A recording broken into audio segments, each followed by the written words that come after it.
We're going to come into another Fire Emblem 8 difficult playthrough. This time, we will be actually clearing this stage using the same tactics as before, and the pattern is if I fail a chapter 2 times, I'm going to change up my units to see if I can just make something happen that's different, or make it a little bit easier.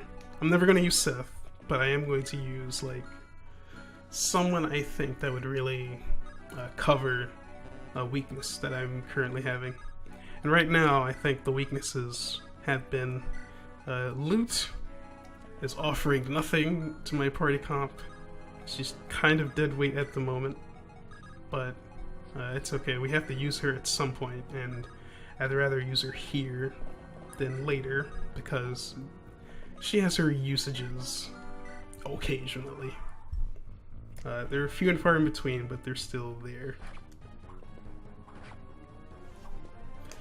And the topic will still be on Iron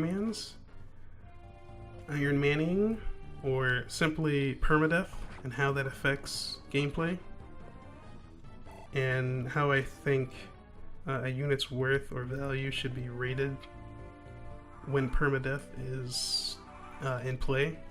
I think that any unit that is good or seen as good no longer has any value once they are dead. I don't know if it's a controversial statement or something along those lines, but if you were to somehow lose Seth in this run, and he is no longer able to be used at, like, let's say mid-game, like you just lose him just off the cuff. And I know a lot of people in the comments before have said, well, it's pretty impossible to lose Seth, and he's basically unkillable for most of the game. And to a certain extent, that's true. And for the other extent, it is not true, because you can have Seth die. You put him in extremely disadvantageous positions, and for the most part, he will be killing a lot and possibly gaining levels. But he can and has the potential to be killed, especially in the mid game. I believe I brought up the chapter, the Ghost Boat or the Ghost Ship chapter before, and one person brought Seth there, and he was at 1 HP, and they claimed that it was easy. I believe it was a meme or as a joke. Or if they were serious, I really hope they weren't. Because surviving around at 1 HP as you recklessly just throw them anywhere, whether you calculated it or not, is terrible. That is extremely dangerous, as literally 1 point away from anything would have gotten your unit killed. And I don't think that's a very smart way to go about using your units, unless it was absolutely necessary to take that risk, and in most cases it is not. So if you were to lose Seth midway through the run, and for the most part he is not needed in any part of the game at all. You don't ever have to use Seth for any one round of combat. He is never needed once in the game. Like, and when I say need, I mean, oh my goodness, that 1% crit. Just a tale to come. Can't wait to use a Berserker. Pretty decent level up, got strength. At 1 point of strength we could have used the 1 round before, or two rounds. I tried 2 attempts ago. Oh man, yeah, but it's still X. Lame. But he doubled, so it's fine. Yeah, I think if your unit dies in the middle of the match, they are no longer able to be called good or decent or anything along those lines, because if they're not able to be used, then they're kind of dead. And wow, I got super lucky that he had 1 point of resistance there, away from being killed from Dark Mage. I wanted to just throw them out there to draw out that magic user in particular. And I didn't want to use Vanessa because axe users. But it's okay now because she's there. However, unfortunately, I can't actually bring her into 1v1 range, which is kind of aggravating because there are two other dudes that will be on her after she kills him.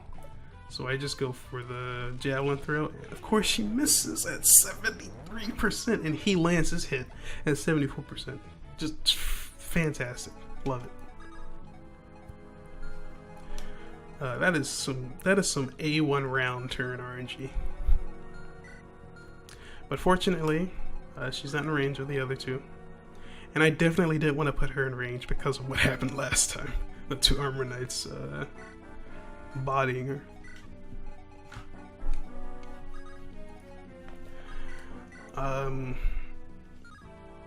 What was I speaking of before this? Yeah, if your unit isn't there, then no. They are not, if they're no longer able to be used, then you can't really even call them a unit because they're dead. So, at any point in the game, if your unit dies, they're dead. So, they have no rating at that point.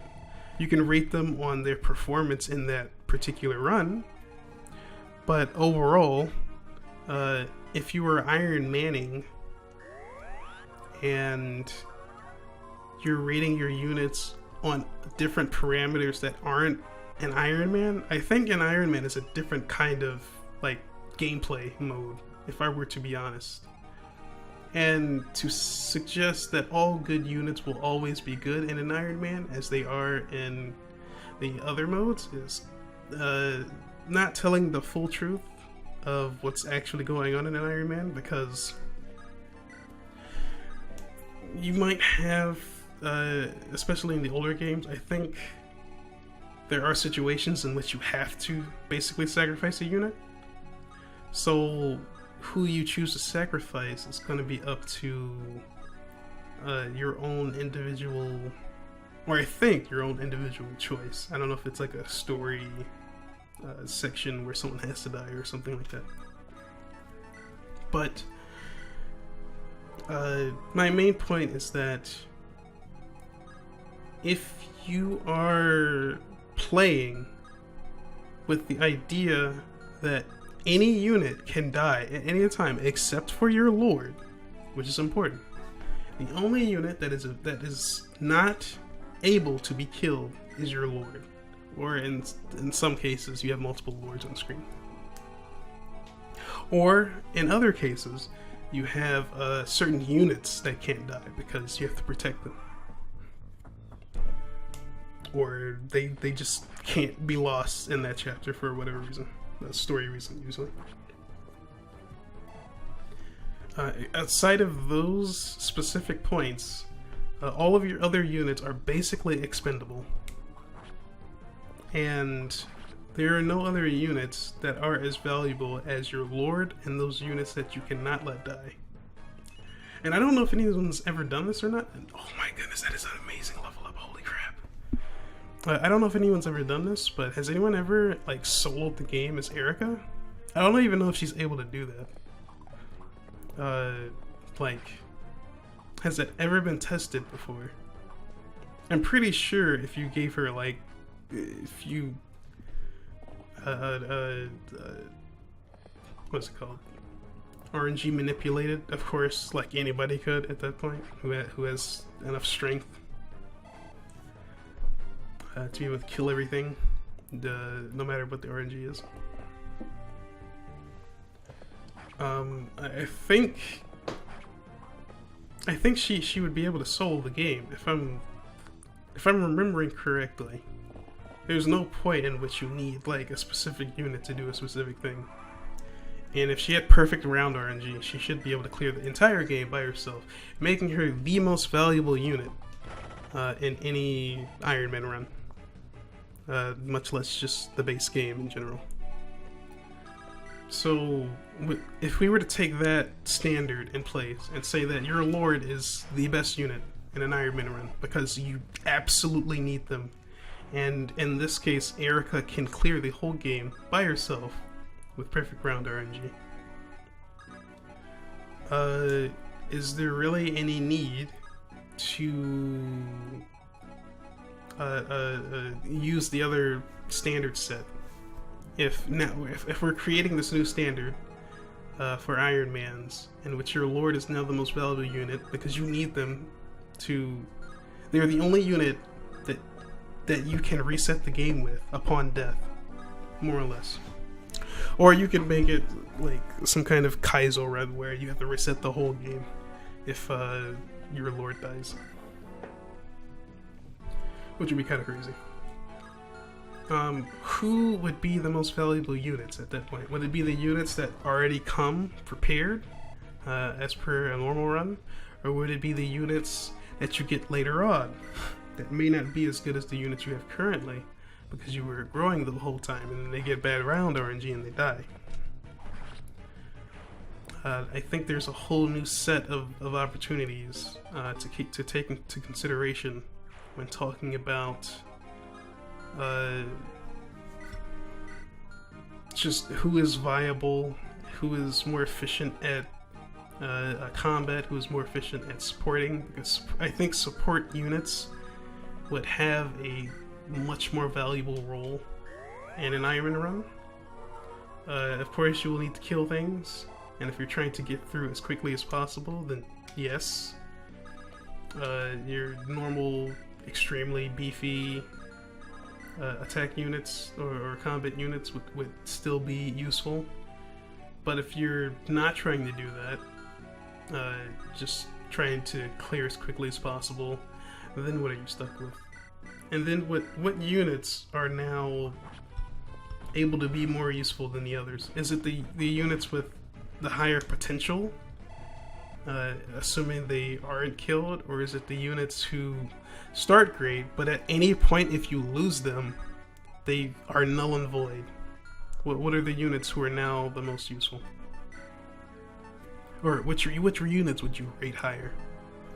And I think that's an interesting discussion that I wouldn't just default to saying that, well, if the unit's already good, then they're never going to be bad. Because anyone's susceptible to round RNG not going in their favor at any point.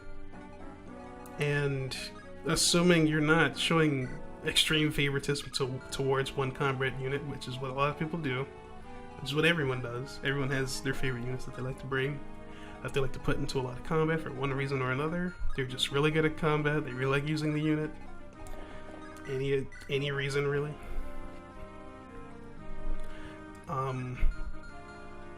I don't think that simply defaulting to the previous standard is conducive to a good conversation or argument towards what you're trying to accomplish in an Iron Man, which is generally trying to play as safe as possible, and sometimes using the best units for survivability, have the best stats, probably isn't always the best option. Sometimes you may want to use a unit as a sacrificial lamb in a certain section so that you're able to save your combat unit.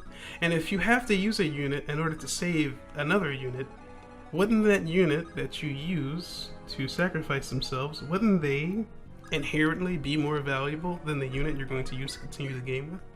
If they hadn't put that sacrifice in place to enable your better unit, let's just call them that, your better unit to continue living, wouldn't that unit be infinitely more valuable? That pawn that you placed there to get captured by a rook, isn't that pawn a little bit more valuable in the greater scheme of everything, to allow your attack unit or combat unit, or just better unit in general, in order to continue progressing, to let them survive a round, to let them trade an item, to let them rescue a unit, to let them do anything that they needed to do? I would say yes.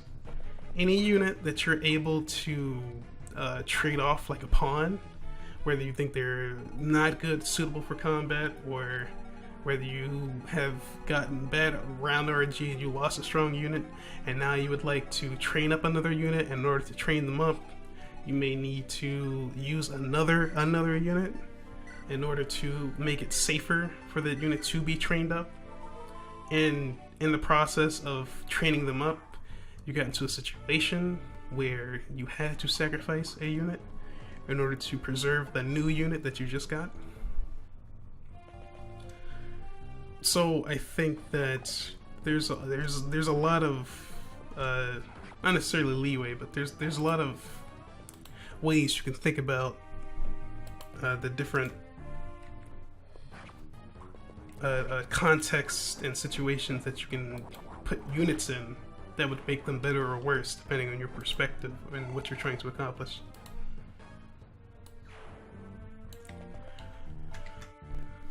Also, I believe that, man, Erica's just doing so great this run. She gets crits when I don't even ask for them. Strength too? Yeah, I'll take it. Got the halberd. Oh yeah, and I think Arthur's like the true MVP this run. How did he miss at 75? That's so upsetting. Just Armor Knight trying to take out Vanessa. Oh my lord, dude. Good God Almighty. Ooh. Can I go back and check footage to see if she had gotten 1 point of HP at any point in one of her level ups? I think her base HP is 17, so she had to gain some HP. There's a commenter who said that 1 HP never matters. Oh my goodness. I'm just so scared. I don't care if it's 34%. Oh, I guess the crit too. Arthur, you're doing it. You're doing things. You're making the dream a reality. He dodged 2. Not 1, but 2. It's all I could ever ask for, really. Yeah, Arthur, you're the really good point of defense and res? He wants to live. Yeah, we gotta make sure Arthur survives. Definitely have to make sure he survives. Okay, my goodness, I'm so happy. Enemy phase is finally over. Vanessa's at 1 HP. Barely made it out of there. She's sort of safe now. But here's the really clutch situation that's about to happen. I'm not going to spoil what happens, but oh, I was struggling so hard. I was so terrified. And everybody else is just on cleanup duty.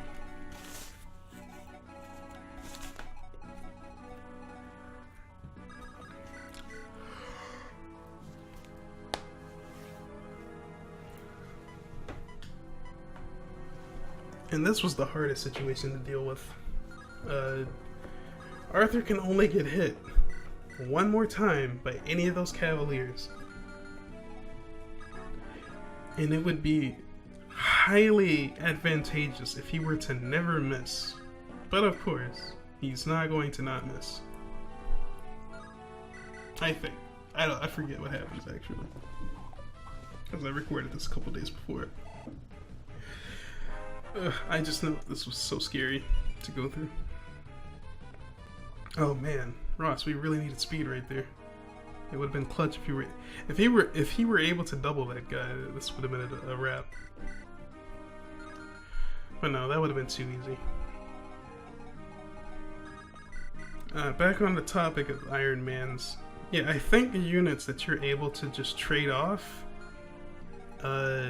whether for one reason or another, are inherently more valuable than the units that you claim are the quote finger better units, because they're giving the other units more of an option to be used. And if you have to settle for less, in your eyes, then you're actually not settling for anything at all. If that unit's available to be used, then they're infinitely more valuable than the unit that was good that died. So now we have to factor in so many other variables, because if you make one wrong mistake, it doesn't really matter how good your unit will become or is. If they die, then they're not a unit anymore. They're dead. So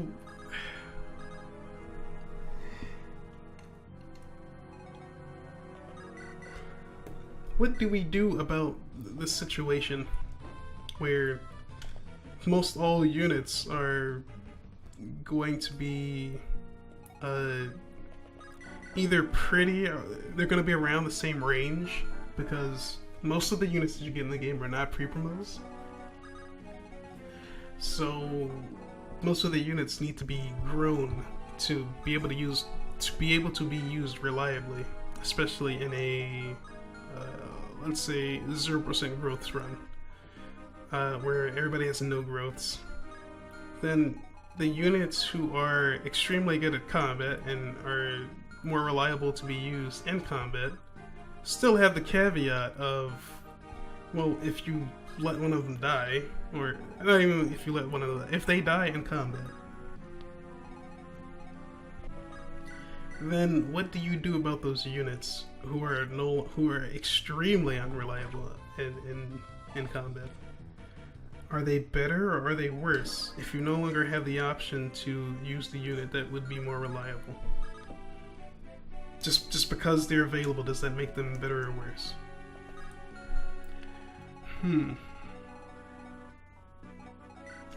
I would say no. They're not better than the unit. But in that same sentence, I would have to say that if they're still alive and able to be used, if you have to use the bench or like the cache of units as like a bunch of pieces that you have to put in play, the pieces that you always put into play are going to be they're going to have high priority, they're going to be more optimal and all of that. But the pieces that you have in reserve, even though they may not be as good as the other pieces, are still extremely valuable because you have them. You have the ability to use these other pieces. And so in my opinion, I think that is a far more valuable position to be in than to always frontline the units who are better than the other units. Because just because they're better in the scenario in which it doesn't matter if they live or die, because you can reset and just erase your mistakes. If you're no longer able to erase your mistakes and your good unit dies that you've put all this work into, and now you have to use a unit that may not be as good. Oh my goodness, I can't believe he missed. It was at this point I was really upset that like everybody was missing and I was gonna have to rely on Arthur to make a miracle happen. It was all on the boy. And at this point I was pretty terrified at the result. And what the result could be. Because I did not trust this AI right now. So I went with the safest bet. 100%. Lightning bro, it doesn't matter, I have a backup. And then I just have to deal with this. And of course, Erica cannot stay right there like that. She needs some better cover. So I put her right there. I think I hold on to the rapier. Maybe I switched to the slim sword, I'm not sure. All I know is that I need to pull Erica back and get Natasha out of danger as well. Because if I do not want her in 2 rounds of combat with both the archer and the javelin throwing soldier. So I opt to throw her. Josh was right there, so Even if the other guy's in range, she has more of a chance of surviving. And oh my goodness, and he crits. And he crits afterwards. Arthur, the real MVP. All the nonsense that I had to deal with before.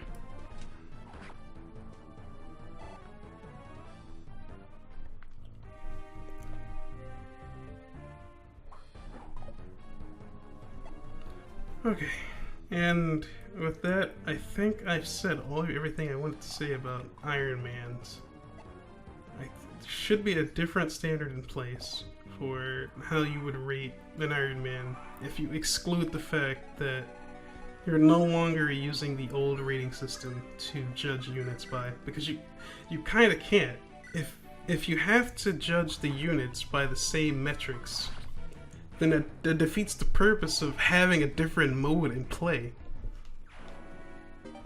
If every different mode has the same standard, then what's the point of playing a different mode if you're not going to have different parameters to base your ideas around?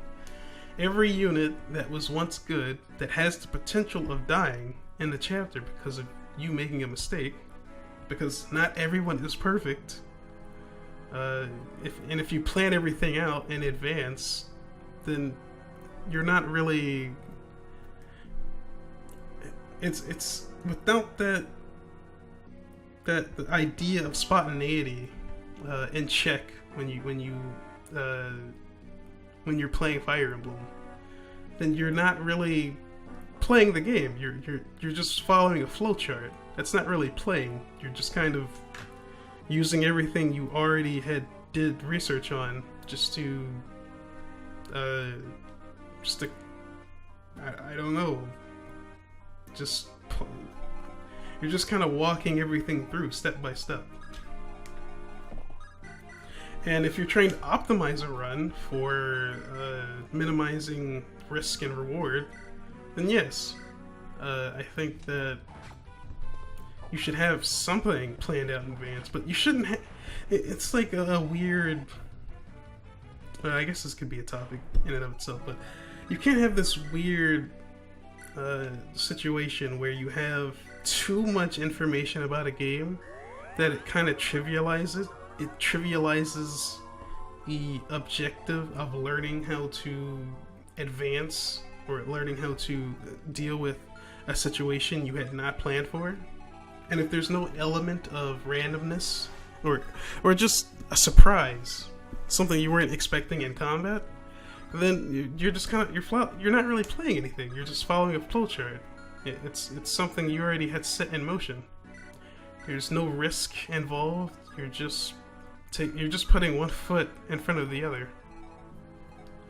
And there's like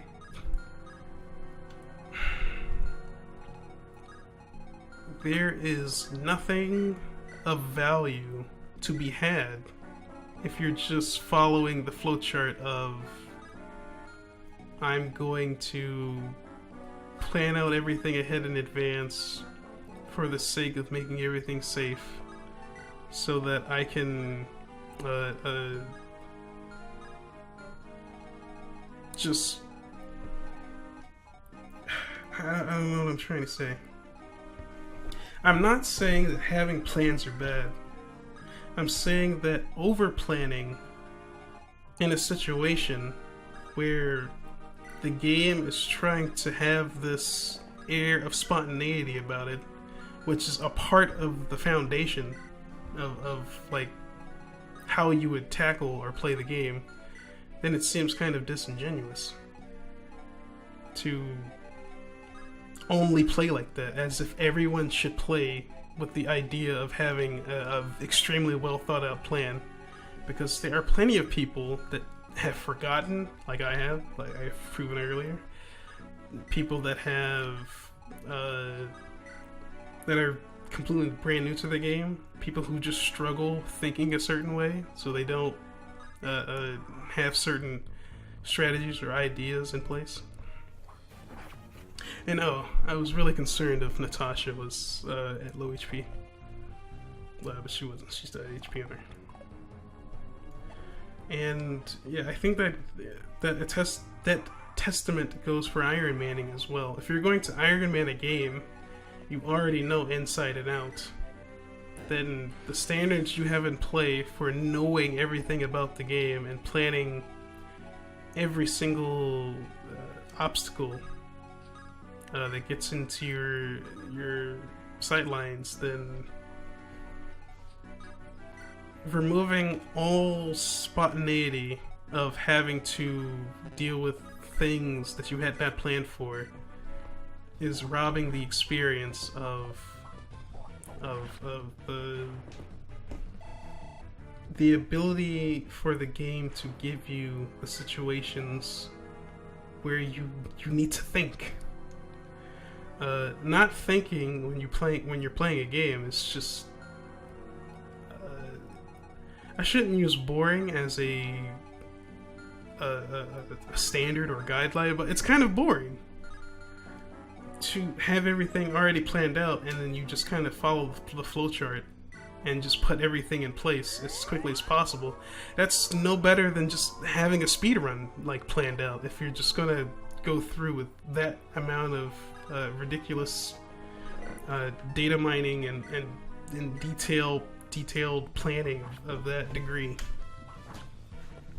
there's no real reason for you not to just take the standard of getting through the game as quickly as possible. Because if you have everything already spelled out for you, then your only option of getting better at the game is flowing through the flowchart as quickly as possible. And even still, you're kind of pigeonholing yourself and only thinking a certain way, as if, like, once you build a flowchart for yourself, you stick to that flowchart and you don't really deviate much from it afterwards, which is pretty sad. And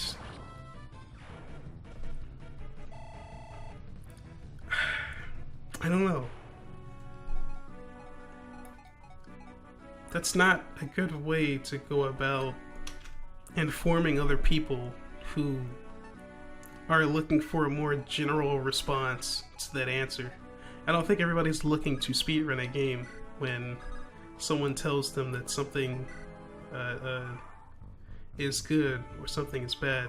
There should be there should be an extreme amount of context to what you give them when you're giving advice to someone, where even just talking amongst yourself. And this is the situation I was talking about before. Spider finally comes down. Vanessa's there, but she can only rescue one of them. I can't move, but this is the trickiest thing in the world, because I cannot move Vanessa to check to see how far the spider will go. Because in my mind, I'm thinking, if I rescue the woman, then it's easy, I'm free. I'll rescue her, drop her next turn, and then go sit next to the guy and block the spider from getting to him. Somehow. That's just what I'm thinking anyway. I know that if the spider was able to get too far down, I know that the spider is able to get into the grassland. So I know that I can get her and fly to a place where Franz can take her away from me, and then I can go and rescue the guy. That's the flowchart I have in my head. But I don't know if that spider's gonna go 1 square into the grassland or 2 squares into the grassland, therefore putting them both in jeopardy. Because Vanessa's right there in the grassland where he would be able to go, but I cannot check to see if he would land on that square because she's there, and the marker will only tell me if he's able to go where my characters are not currently in the position of. And I'm terrified, and I don't really know what to do, so I'm panicking. I can send her in his face to dodge tank. I can rescue her and then sit in his face. I can rescue her and then sit in the grasslands. I don't really know what to do. So I end up rescuing her anyway, because it's the only option I really have. And she has no more vulneraries, so she's in this really extremely precarious situation where she needs to dodge at least once for the other people to get over there, so she's able to do the rescue strat. So there's one round that she has to dodge him in combat, and I have to put her right in front of him because I don't want him running down there and attacking them on enemy turn, because he might prioritize attacking them over attacking me. So I kind of have to... I'm like extremely terrified as to what I'm supposed to do in this situation. More or less. There's so many things to think about. And again, if I was following a flowchart, I understand that I put her in a... not necessarily in a bad position, because I thought I would be okay. But I didn't think to consider the fact that if I put her in that specific spot, I wouldn't be able to know where the spider would be able to go. Because I could check its move, but I don't really know terrain count numbers, like off the top of my head. I know that certain units can't go through terrain very well. I know that like cavaliers or any mounted units can't cross mountains like at all. And certain units have an extreme move penalty. Usually if you try to go through grassland that's like directly in front of you, you have a 1 movement penalty. And I think mountains are 2. And I think if you're already standing on a mountain, you also have a movement penalty. Like if you're on a mountain and there's a mountain, another mountain square in your way, you still have that mountain movement penalty. So I end up rescuing her, and I sit there and I pray. And it works out. Because if she had gotten hit, I would need to run away as far away as I could and get healed by Natasha. And I didn't know if she would be in range, because she's pretty far back there.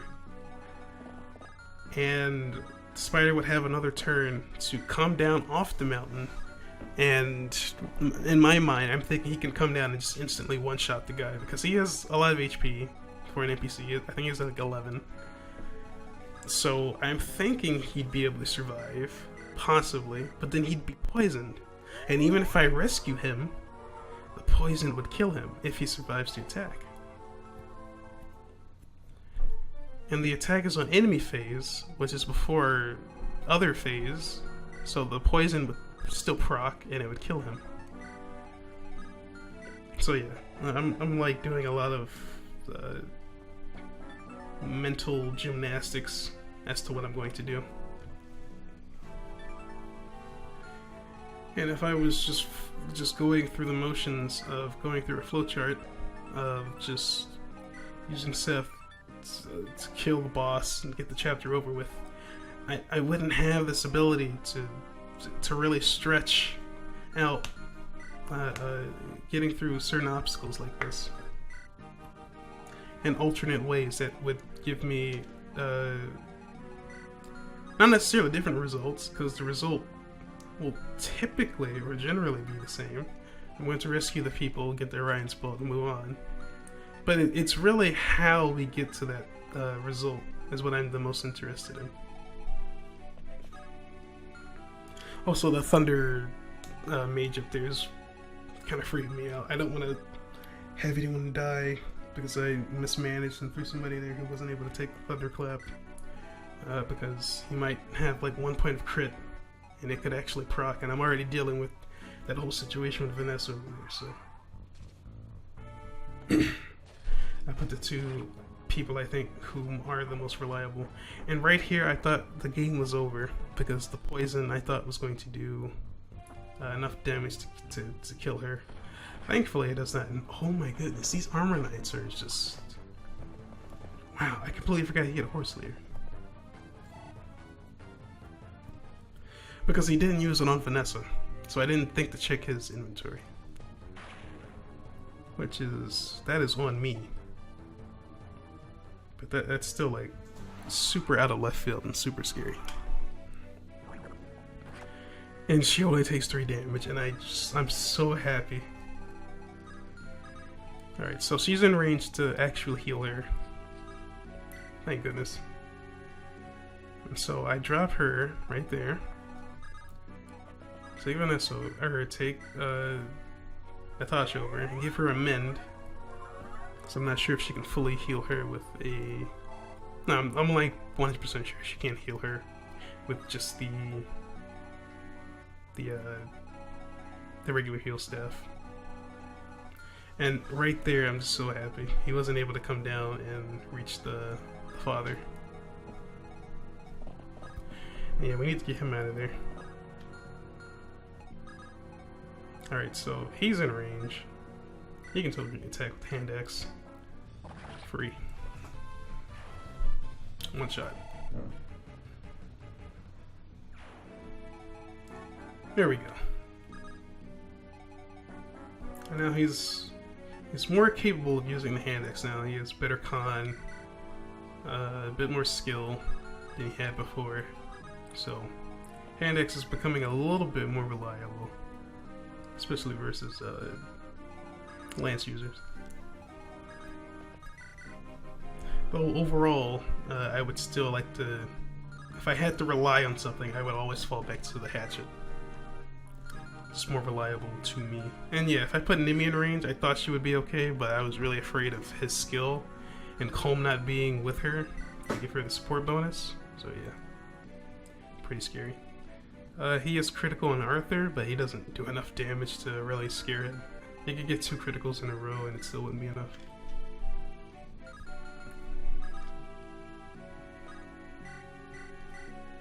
So, I'm trying to think of some concluding thoughts on how Iron Man should affect how we view units.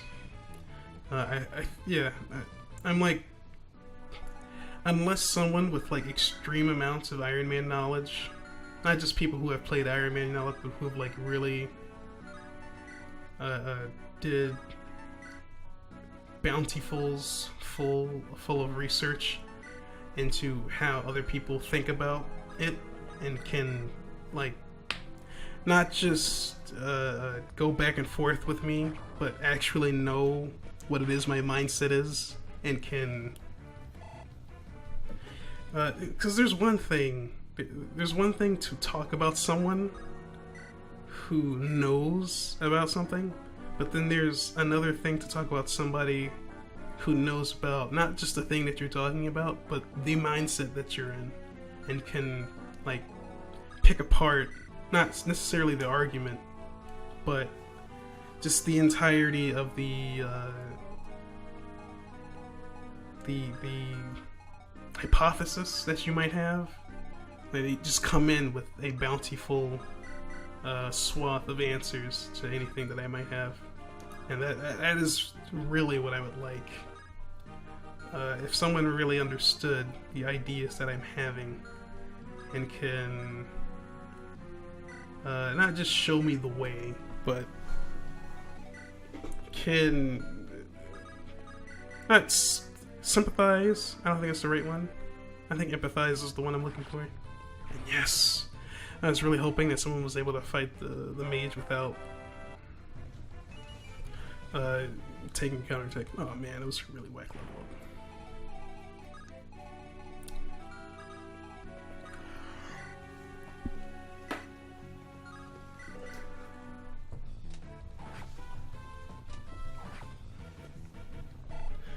And I think that's it for that. And all of the ideas that I have. That I can think of off the top of my head at least. I think that Iron Man's, or Iron Manning the game should have different standards in play when we use that as a standard to rate units. It's a completely different way to play the game, and simply defaulting to what we already know as a standard of play is I don't think that's honest. I think that's pretty lazy. I know that there's some crossover there, obviously. Combat units will still be good at combat. Units who are not as good as combat probably still won't be as good. But the fact that at any point your unit can die, there's almost never a chance for 100% of the time that you will never have bad RNG. And your units will always be good, because some pretty stupid things have happened in this playthrough. Just as a testament, people dodging me at 90%. That is absolutely amazing. I love it. It's so cool.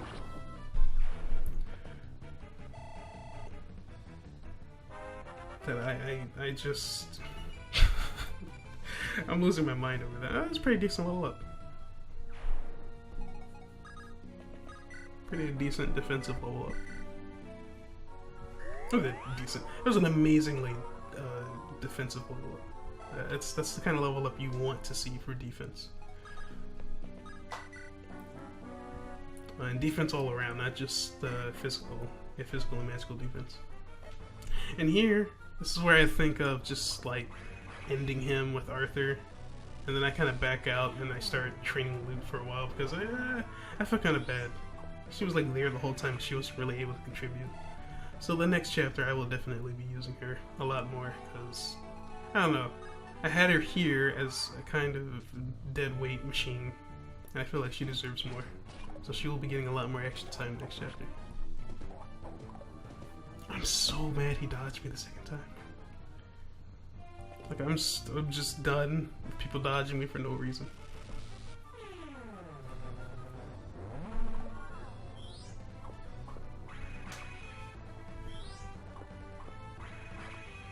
It was general combat, nothing too special. And it's another great defensive level up. Huh? Speed, both defenses, and HP. I couldn't ask for anything better. I was really debating on using the hand axe because I wanted this to be over and done with. But I just went for it. Yo, this dude is crazy. This dude is about the cap strength at level 7. It's absolutely insanity. No, but growths are bad. Apparently. I'm on neither fence of that. I think both have their place. Base and growths should work together in tandem. There's not one that's better than the other. It's situation. If you want to clear fast, obviously you want units with good bases. But if you're trying to like do other things that have nothing to do with just getting through it quickly, you have options with units who grow.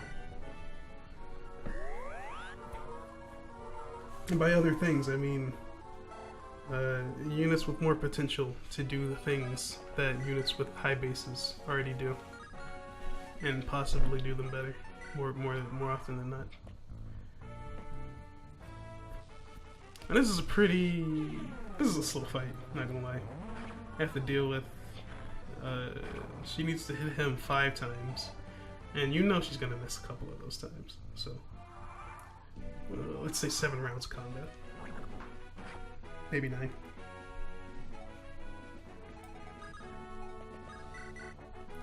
Because if he's willing to dodge me if that other guy was willing to dodge me at 90%, of course, he's definitely gonna dodge me at 70. 70 is no better than 50-50.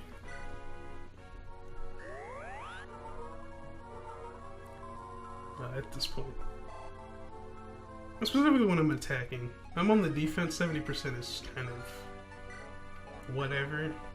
It feels like 70%. When I'm attacking, 70% feels like 50-50.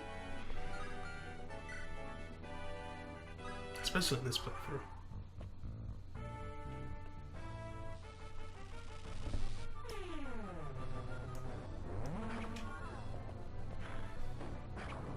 Oh, she's healing.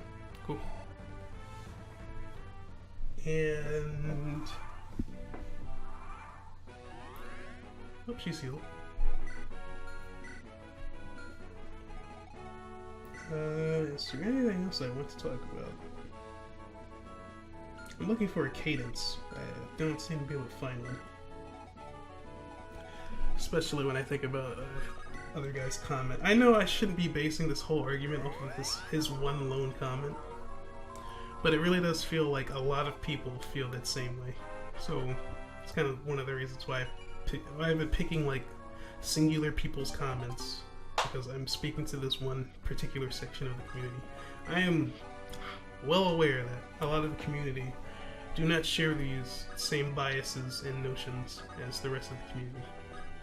But since I'm speaking to this section of the community mostly, since it's the only section of the community I can reliably talk to, because if I could talk to another portion of the community, I would, but this seems to be the section of the community I've been the most consistent in being able to reach. And a lot of people have also pointed out that, well, if you don't really have the classic argument of, I somewhat agree with, if you don't really have a suggestion that's different from everybody else's, then why should you offer up any critique at all? And to a certain degree, I sympathize with that. Actually, to a lot of degree, I sympathize with that. But I think it should be abundantly clear that I'm trying to develop something. I wouldn't have put in all of these hours of effort if I wasn't trying to create something real at the end of the day. And hopefully, at the end of all of this, I've come up with a conclusion to all of this rambling and just letting everyone in on my thought processes. That it will be something worthwhile. That is my current hope and dream and goal, is to make all of this worthwhile at the end of the day. I come up with something that is tangible, and I think that I could reach something at some point. I don't know what it is, but I can feel that there's something there. And I'm going to have to be doing a lot more research into the community at large and seeing what's going on. And just different perspectives, because it doesn't really feel like there's anyone out there wanting to hear a different perspective, unfortunately. I should say, from this side of the community, there's no one really wanting to hear anything that isn't of the established